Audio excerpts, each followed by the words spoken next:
बीते दिनों जो है आपके होटल में जो है पुलिस द्वारा छापेमारी की गई थी। ये आरोप था कि कपल की जो है वहाँ से बरामदगी हुई थी। तो क्या घटना है? देखिए मान्यवर, पुलिस अपने रूटीन चेकअप में आई थी। उन्होंने रूटीन चेक किया। हमारे होटल में वैध आईडी के साथ 2 कपल पकड़े गए थे। इनको पुलिस अपने साथ पूछताछ करने के लिए ले गई थी। दोनों की रजिस्टर में एंट्री थी। दोनों कपल के जो भी ये थे आपके वैध आईडी, जिसको आधार कार्ड है, वो हमारे यहाँ सुरक्षित था। हमारे एक रिकॉर्ड में रखा हुआ है आज भी, और रजिस्टर के ऊपर भी दोनों की एंट्री हो रखी है। दोनों ही बालिग थे उम्र से, कन्या भी बालिग थी, पुरुष भी बालिग थे। तो इससे मुझे नहीं लगता है कि इसमें कोई अपराध होता है। यदि कोई अपराध होता है तो इसके बारे में हमारे संज्ञान में नहीं है।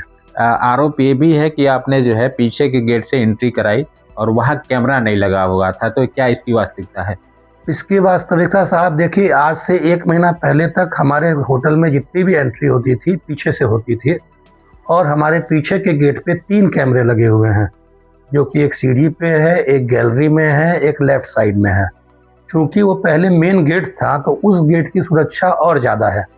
और अब हमने अपने होटल का रिनोवेशन कराया है, फ्रंट से हमने उसका एंट्री दे दी है, और पीछे के गेट के ऊपर हमने इमरजेंसी एग्जिट दे रखी है, जहाँ पे फायर इक्विपमेंट्स और अन्य चीज़ें लगे हुए हैं।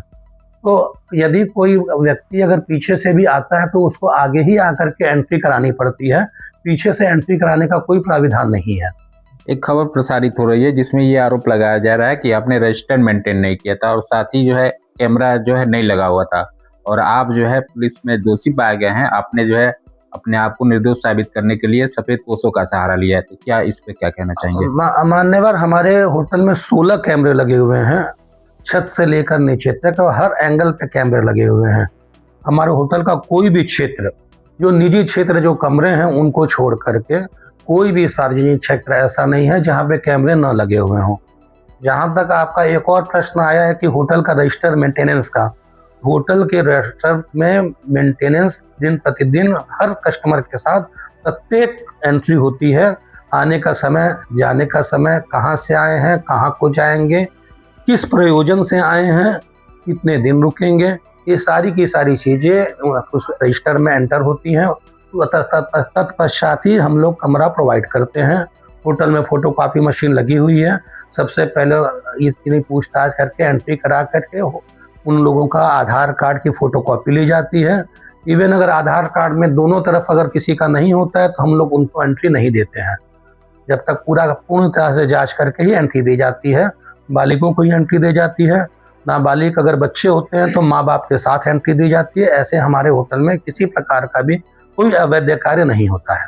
जांच के दौरान पुलिस ने जो है आपको दोषी माना है और ये आरोप लग रहा है कि आपने जो है अपने आप को बचाने के लिए सफेद पोशों का सहारा लिया। नहीं, ऐसा कुछ भी नहीं हुआ। जब मेरा रजिस्टर मेंटेन है, मेरे पास सारी चीज़ें मेंटेन है, हमें पुलिस ने दोषी माना ही नहीं है। तो उसके पश्चात से भी ऐसी कोई भी बात नहीं निकलती है कि मैंने किसी की भी सहायता ली है।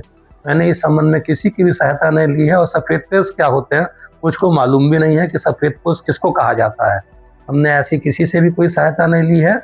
और माननीय पुलिस कप्तान साहब का तो मैं हमेशा उनको साधुवाद देता हूं कि जो कुशीनगर में इस प्रकार का व्यापार चल रहा है उसको उन्होंने बंद कराने का उन्होंने बहुत सफल प्रयास वो कर रहे हैं।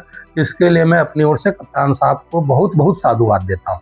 क्या लगता है कि होटल को बदनाम करने की एक साजिश है? कुछ ऐसा आभास हुआ है, कुछ नाम ऐसे आए हैं जिन्होंने, जो पता चला है कि हमारे होटल को बदनाम करने के लिए कुछ लोगों ने साजिश रची है। नाम उनका संज्ञान में आया है, लेकिन मैं सार्वजनिक करके किसी को बदनाम करना उचित नहीं समझता हूँ।